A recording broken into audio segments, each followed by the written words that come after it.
Hello my dear teachers, welcome to hand book academy.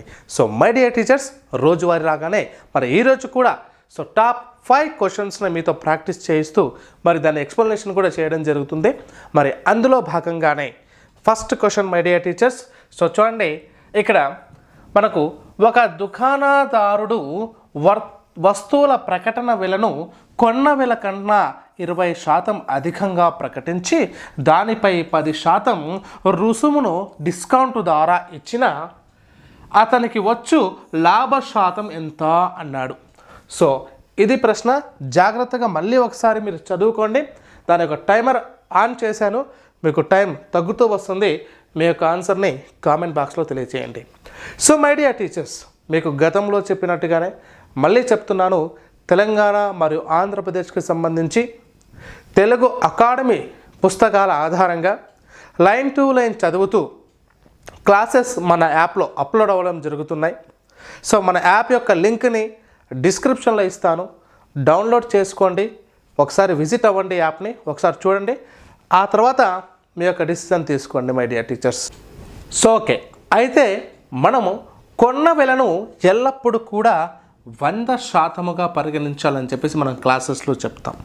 అయితే ఒక వస్తువుని ఉదాహరణకు 100 రూపాయలకు కొన్నాడు అనుకుందామండి. సో 100 రూపాయలకు కొని దానిపైన 20% అధికంగా ప్రకటించాడు. సో అది 100 రూపాయలకు కొని ప్రకటన విల అనేటటువంటిది 20% అధికంగా ప్రకటించాడు. అంటే 100లో 20% 20 రూపాయలు ఈజ్ ఈక్వల్ టు 120 రూపాయలు ప్రకటన విలగా చెప్పాడు. సో ఇదేమవుతుంది సార్? ప్రకటన విల అవుతుంది. 120 రూపీస్ ప్రకటన విల అయింది. అయితే దీనిపైన ఏం చేశాడు? 10% డిస్కౌంట్ ఇచ్చాడు. 10% డిస్కౌంట్ ఇచ్చాడు. అప్పుడు ఏం చేస్తామండి? 120 రూపీస్లో 10% డిస్కౌంట్ ఇవ్వడం జరిగింది. 10% డిస్కౌంట్ ఇవ్వడం జరిగింది.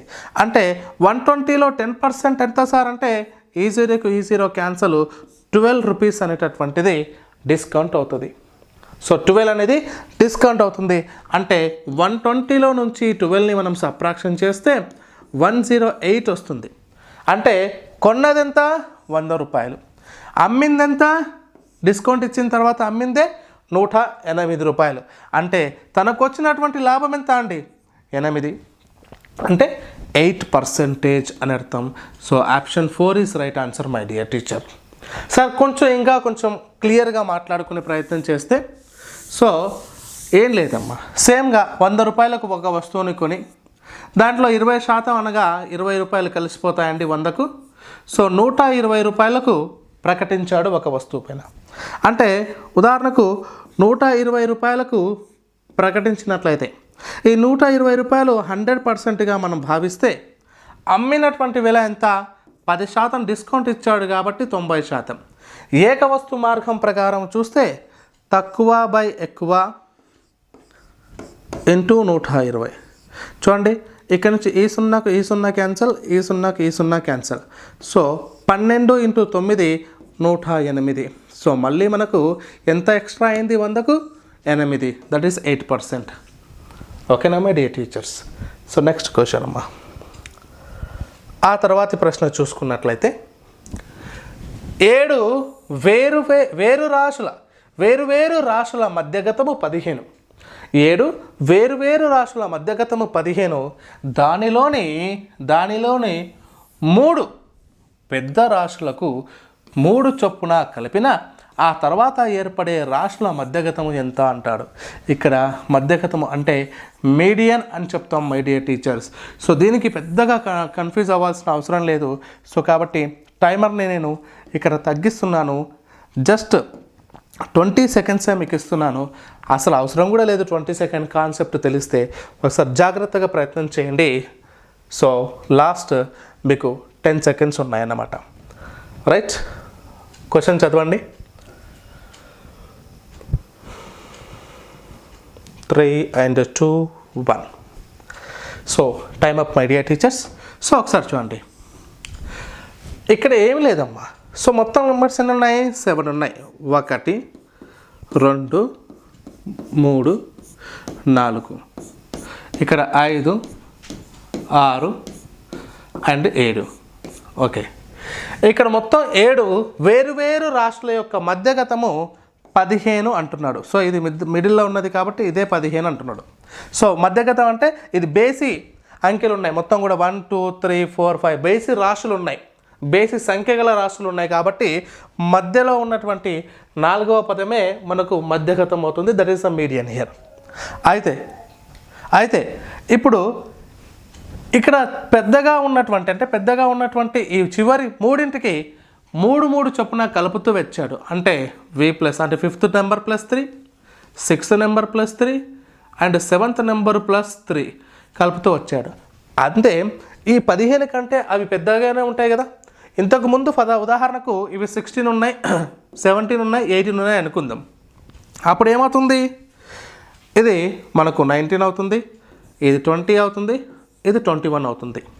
ఎస్, సో మళ్ళీ మధ్యగతం అనేటటువంటి దాంట్లో ఎటువంటి మార్పు ఉండదు, సేమ్ టు సేమ్ వస్తుంది. సో కాబట్టి your option 2 is right answer. 15 మళ్ళీ మధ్యగతం అవుతుందమ్మా. Okay, it is clear. So next my dear teacher, ఈ ప్రశ్నకు సమాధానం చూడండి. ఒక కుక్కర్ వెల 5% వ్యాట్తో కలిపి 2940 రూపాయలు అయినా వ్యాట్ కలవక ముందు దాని ధర ఎంత రూపాయలలో తెలియచేయండి అన్నాడు. ఒకసారి దీని ఆన్సర్ మీరు తెలియపరచండి. సో ఏది మీ యొక్క సమాధానం అనేది. ఓకే, సో ఆప్షన్ 1 వచ్చేసి 2800, 2 వచ్చేసి 2753, 3 వచ్చేసి 2793 and 4th option 2900.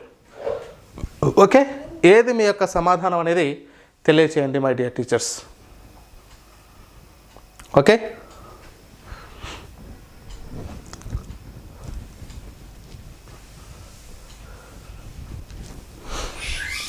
So times up అండి.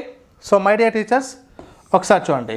సో నెక్స్ట్ నేను ఎక్స్ప్లెనేషన్ చూస్తే 5% వ్యాటుతో కలిపి 2940 అంటున్నాడు. అంటే మై డియర్ టీచర్ కొన్న వేళ ఇక్కడ 100% ప్లస్ ఇది. సో వ్యాట్ ఇప్పుడు ఏదైనా సరే కొన్నది 100%, దానికి వ్యాట్ 5% కలిపాడు, మొత్తం కలిసి ఎంత అయింది, అది 2940 రూపీస్ అయింది. అంటే 105% అనేది మనకు 2940 రూపీస్ అయినట్లయితే, ఆ కలవక ముందు అంటే డైరెక్ట్గా ఉన్నటువంటి ధర, డైరెక్ట్గా 100% వాల్యూ ఎంత అనేది క్వశ్చన్ అమ్మా. It is very very important. So right, so మనకు సేమ్ టు సేమ్ ప్రాసెస్ ప్రకారం తక్కువ బై ఎక్కువ ఇంటూ 2940. రైట్, ఇప్పుడు క్యాలిక్యులేషన్ చేయండి. ఇక్కడ చూడండి ఒకసారి. సో 5 2 10, 5 ఎక్కం 5. ఇక్కడ ఏం క్యాన్సిల్ చేస్తున్నానండి. సో 5 20, 5 20. రైట్, సో 21తో పోతుంది, లేదా 7 3 21, 7 4 28, 7 2 14, ఇక్కడ 0. రైట్, 3 ఎక్కం చోటి, 3 ఎక్కం 3, 3 4 12, ఇక్కడ 0.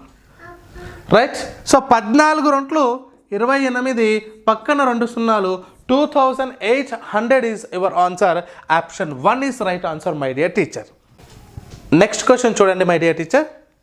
సో ఈ ప్రశ్న చాలా ఇంపార్టెంట్, చాలా కీలకమైనటువంటిది. ప్రతి టెట్ మరియు డిఎస్లో కానీ వేరే కాంపిటేటివ్ ఎగ్జామ్స్లో కూడా పైథాగరస్కి సంబంధించినటువంటి ప్రశ్నలు ఎక్కువనే మనం చూస్తూ ఉంటాము. సో ఇది మనకు 8వ తరగతి 6వ అధ్యాయం వర్గాలు వర్గమూలాలు గణాలు గణమూలాలకు సంబంధించినటువంటి చాప్టర్లో ఈ పైథాగరస్ త్రికాలకు సంబంధించిన కాన్సెప్ట్ ఉంది. మనం అక్కడ మాట్లాడుకోవడం కూడా జరిగింది. ఒకసారి ఈ క్రింది వాటిలో పైథాగోరియన్ త్రికము కానిదేది అన్నాడు మై డియర్ టీచర్. సో దీన్ని మీరు ఏ విధంగా చేస్తారనేది ఒకసారి చూడండి. ఓకే, సో ఆన్సర్ చేసే ప్రయత్నం చేయండి. ఆ తర్వాత నేను దీని ఎక్స్ప్లెనేషన్ మీకు షార్ట్ వేలో చెప్తాను. ఓకే రైట్ అమ్మా, లాస్ట్ 15 సెకండ్స్ ఉంది మీకు. ఓకే,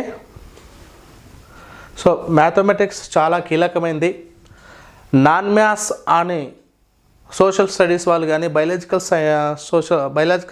స్టడీస్ తీసుకున్నటువంటి అభ్యర్థులు ఎవరైతే ఉంటారో వాళ్ళందరూ కూడా వరి కాకుండా అకాడమీ బుక్ ద్వారా కనుక మనం కాన్సెప్ట్ని నేర్చుకోగలిగినట్లయితే ఖచ్చితంగా ఎలాంటి బిట్ అయినా సరే మనం చేస్తామండి డిఎస్సి పర్పస్లో. అయితే ఇప్పుడు ఒకసారి చూద్దామండి. పైథాగరస్ త్రికాలు అంటే ఒక లంబకోణ త్రిభుజం అనుకోండి. ఇక్కడ ఓకే, ఒక లంబకోణ త్రిభుజం తీసుకున్నాం ఉదాహరణకు. ఈ లంబకోణ త్రిభుజంలో దాన్ని ఏమంటామండి? కర్ణం అంటాను సార్, కర్ణం అంటాం. ఫర్ ఎగ్జాంపుల్ ఇది ఏ, ఇది బి, ఇది సి అంటే కర్ణము మీది వర్గం అనేటటువంటిది AC² అనేది మిగిలిన 2 భుజాల వర్గాల మొత్తానికి సమానమైనట్లయితే అది పైథాగరస్ సిద్ధాంతాన్ని తృప్తిపరుస్తుంది అని అర్థం. అదేవిధంగా ఇక్కడ ఇచ్చినటువంటి విలువలు కూడా ఉదాహరణకి ఇది 3, ఇది 4, ఇది 5 అని అనుకున్నట్లయితే ఇది ప్రాథమిక పైథాగరస్ త్రికం అండి. 5² తీసుకున్నట్లయితే 5² = 3² + 4². 5² అంటే 25, 3² అంటే 9, 4² అంటే 16. సో 25 = 25 అవుతుంది. ఫస్ట్ది పైథాగరస్ త్రికమే అని చెప్తాం. కానీ ప్రతి సందర్భంలో మనం ఇలా సరిచూసుకుంటూ పోవడం అనేటటువంటిది కూడా కాస్త ఇబ్బందికరమైనటువంటి పరిస్థితి. సో కాబట్టి మై డియర్ టీచర్, నేనేం చెప్తున్నాను సార్ అంటే ఇచ్చినటువంటి ఆప్షన్స్లో భాగంగా ఒకసారి చూడండి. ఎప్పుడైతే ఇచ్చినటువంటి అన్ని త్రికాలలో మొదటి త్రికం అంటే చిన్నది ఏదైతే ఉందో దాన్ని ఆధారంగా చేసుకొని ఒకవేళ ఆ చిన్న సంఖ్య కనుక బేసి సంఖ్య అయితే దానికి n² అనే కాన్సెప్ట్ చూసుకుంటే సరిపోతుంది. మిగతా 2 వస్తాయి. ఎలా సార్ అంటే మొదటిది చూడండి. ఇక్కడ n అంటే మొదటిది 3 అంటే 3² చేస్తే మనకు 9/2 వస్తుంది. 9/2 అంటే 4.5. 4.5 అంటే ఏ రెండింటి మధ్యలో ఉంది? ఇది ఇటు 4కి ఇటు 5కి మధ్యలో ఉంది కాబట్టి మిగిలిన 2 4, 5 అని అర్థం. కాబట్టి అది పైథాగరస్ త్రికం.